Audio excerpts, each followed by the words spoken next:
Buenos días, en esta hora venimos a presentar nuestro trabajo fase 3, el cual es un artículo científico con su correspondiente nombre, relación entre la violencia física y afectación en la memoria. Mi grupo está compuesto por mi compañera Luzmila Hernández Silva y quien les habla, Yeri Tatiana Cabrera Solarte. A continuación, mi compañera les dará una breve información sobre nuestro trabajo.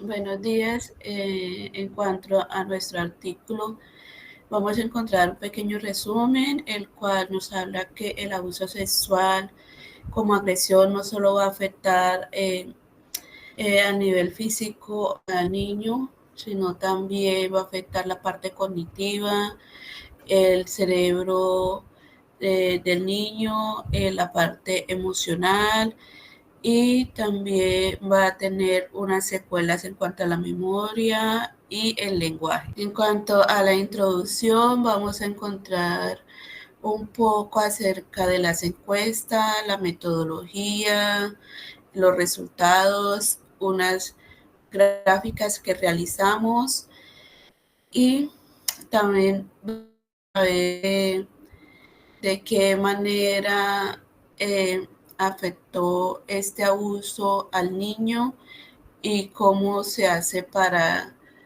que él pueda de poco a poco ir desarrollando esta problemática. Bueno, en cuanto a la metodología de análisis y recolección de datos, nosotros utilizamos un método descriptivo con un enfoque cuantitativo para recolección y análisis de datos. Nuestro diseño fue no experimental transversal y los instrumentos que utilizamos fue la evaluación en la neuropsicología de las funciones de atención y memoria, fue la neurosis y la atención a la memoria, la cual utilizamos para evaluar las habilidades de atención y de la memoria de nuestros participantes. En las encuestas, en las encuestas que nosotras investigamos, miramos que en el caso de Colombia, en el Observatorio Metropolitano, en el año 2016, se observó que en la ciudad de Bucaramanga había 243 casos de violencia contra niños y adolescentes.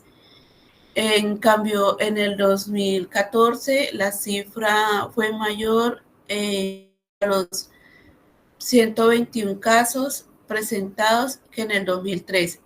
Sin embargo, esos indicadores no muestran la realidad, ya que muchos casos de esos no son denunciados o se hacen llegar como ante las autoridades.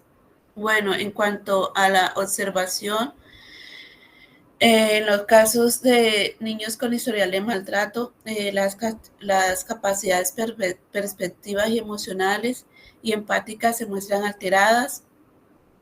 Por un lado, es frecuente que los niños maltratados tengan menos comportamientos cooperativos, muestran menos señas de preocupación o también muestran menos señas de atención hacia otro compañero y acercamiento de conductas como sociales en comparación a los niños que no fueron maltratados.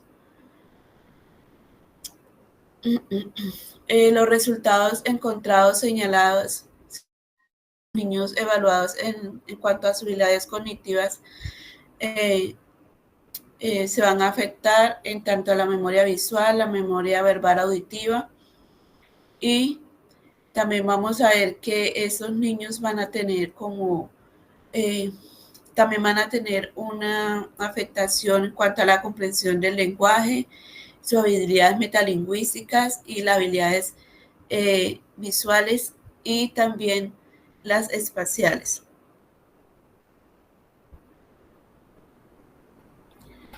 Vamos a hablar un poco acerca de los parámetros de las tablas. La primera tabla, para su procesamiento estadístico, utilizamos el programa Statisfisal y esa nos ayuda para el análisis de la información, dado que no se cumple con los criterio de normalidad y se abarcó desde la prueba no paramétrica de la prueba de Mann-Whitney, que permitió hacer la correlación de las variables. En la tabla número 1 vamos a ver los resultados de la estadística por víctima y no víctima sexual en la prueba de neurosis de la memoria.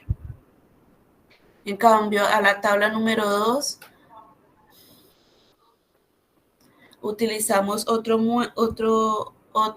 método que fue la prueba de Kolmogorov y se determinó que los datos no tienen una distribución normal, dado que el primer valor era del 0,03, era inferior a lo normal, ya que esta era lo normal es del 0,05, lo cual se determina que se rechaza la hipótesis número 1 y se acepta la hipótesis número 2, la cual se hizo una prueba de normalidad. En la tabla número 3 fueron las pruebas de rangos. Utilizamos la memoria como ejemplo y miramos su rango de promedio y con eso obtuvimos la suma de los rangos. En la tabla número 4 utilizamos la prueba de Udmaz-Whitney y aquí lo que se logró fue que se definió los 20 valores de la mediana para ambos y ubicó en puntuaciones similares. Y en cambio el rango intercuantil se presentó una ligera diferencia en la depresión de los datos presentados y a continuación vemos la estadística de la prueba. Bueno, en cuanto a los parámetros de la figura, vamos a ver la primera figura que nos habla un poco acerca de la habilidad de la memoria de los dos grupos evaluados.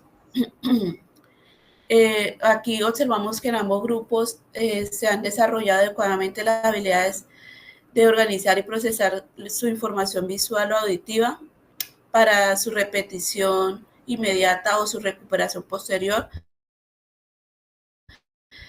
Pero hemos observado que las puntuaciones alcanzadas por los niños que han sufrido maltrato en la prueba de la memoria se ven ligeramente afectadas, ya que hemos visto que están por debajo de los niños que no han sido maltratados. En cuanto a la segunda parámetro, hemos observado que en cuanto a la metalingüística y lingüística de estos niños, en sus habilidades en los dos grupos, hemos observado que el dominio de estas habilidades, sus resultados muestran que ambos grupos se muestran por encima del promedio, pues los niños no maltratados presentan un puntaje ligeramente superior a los niños que han sufrido maltrato, tal como se observa en esta figura. Bueno, a continuación mi compañera va a hablar un poco acerca de las conclusiones. En las conclusiones tenemos que este estudio explora las diferencias cognitivas entre niños maltratados y no maltratados, encontrando resultados no concluyentes debido al tamaño limitado de la muestra. Si bien no se hallaron diferencias estadísticas significativas, se observaron tendencias que sugieren posibles dificultades en el lenguaje en niños maltratados. La revisión bibliográfica destaca la importancia del tipo, duración y cronicidad del maltrato, incluyendo la negligencia afectiva como factores cruciales en el desarrollo cognitivo. El análisis sobre el abuso sexual infantil y memoria en adultos muestra una pequeña pero significativa diferencia en la memoria entre ambos grupos, resultando la complejidad de la consecuencia a largo plazo del trauma infantil. En conclusión, aunque el estudio no ofrece evidencia definitiva subyacente, la necesidad de investigar futuras con muestras cabalmente el impacto del maltrato infantil en las habilidades cognitivas e intervención afectiva. En estudios cada vez más niños que faltan por hacerles tratamientos y mirar e investigar qué les causa en su entorno y qué afecta en su parte cognitiva. Por eso tenemos que tener en cuenta con este estudio también que cada niño presenta traumas distintos, aunque sean maltratos infantiles en abusos y físicamente. Muchas gracias.